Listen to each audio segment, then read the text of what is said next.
Despite all efforts by the British last week at Copenhagen, we stormed our way to victory, and we delivered the greatest defeat the British have suffered since the American Revolution.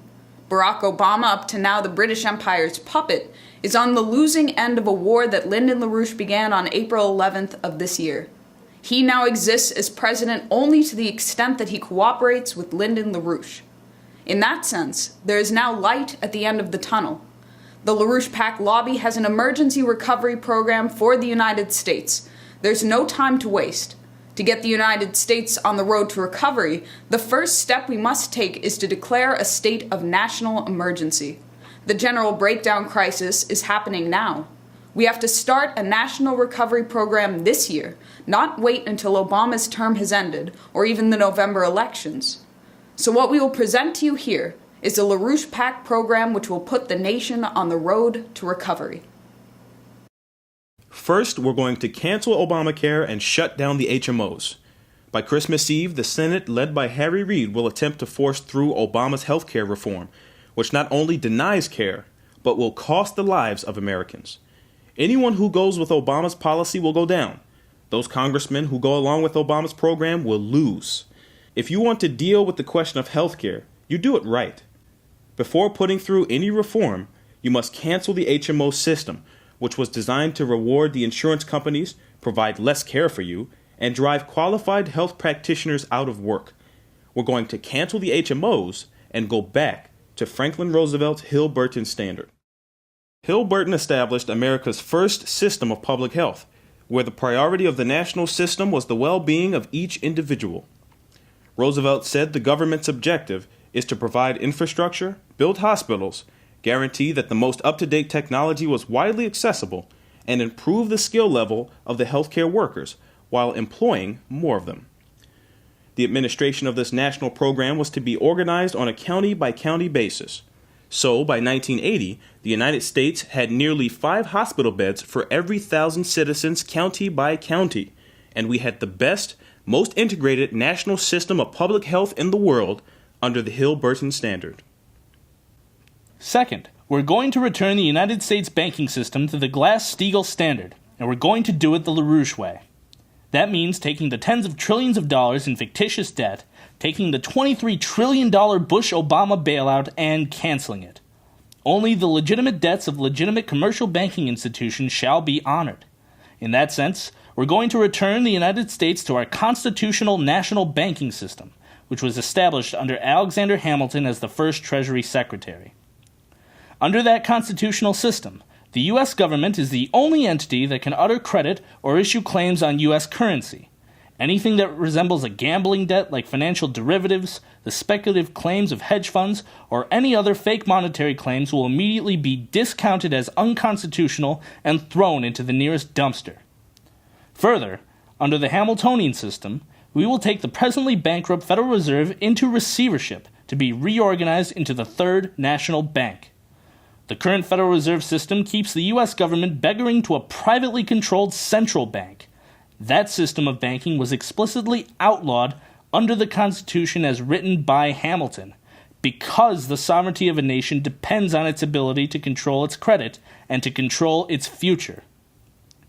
Therefore, the government, not a private interest, has the right and the responsibility to issue credit to those purposes which were outlined in the preamble of our Constitution, and to develop our territory and, most importantly, our people.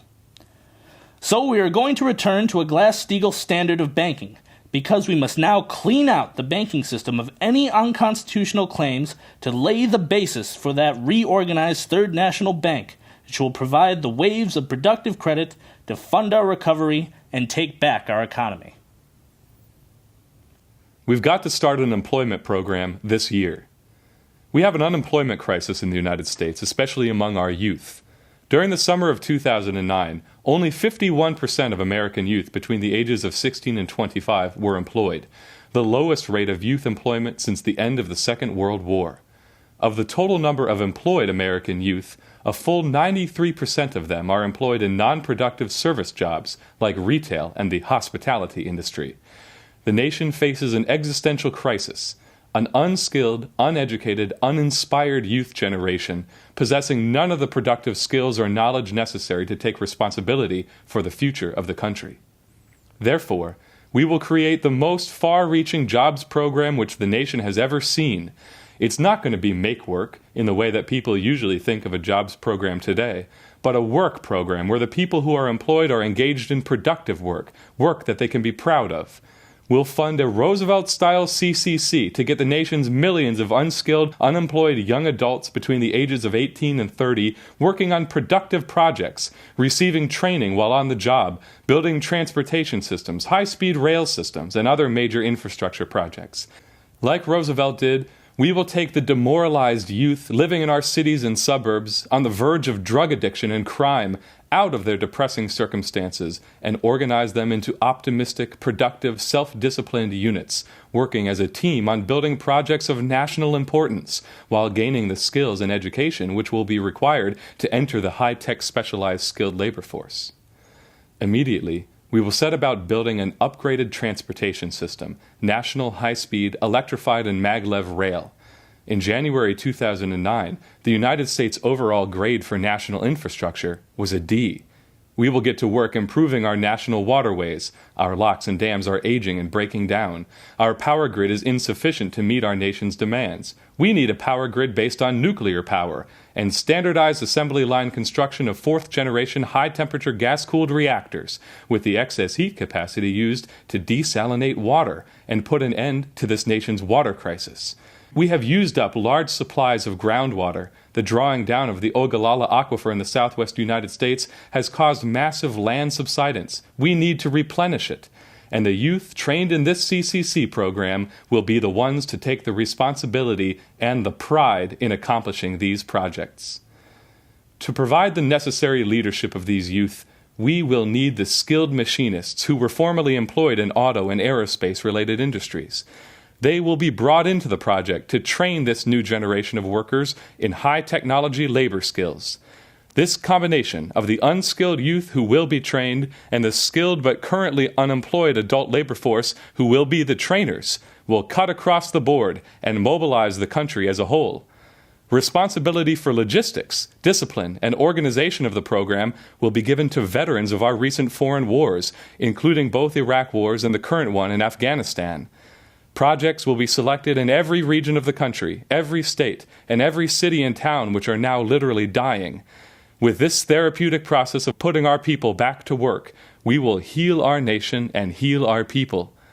We will create a different mental attitude among ourselves of striving towards the future, a future in which the unemployed youth of today are the skilled scientists of tomorrow, industrializing not only our nation and our world, but the moon and eventually Mars as well.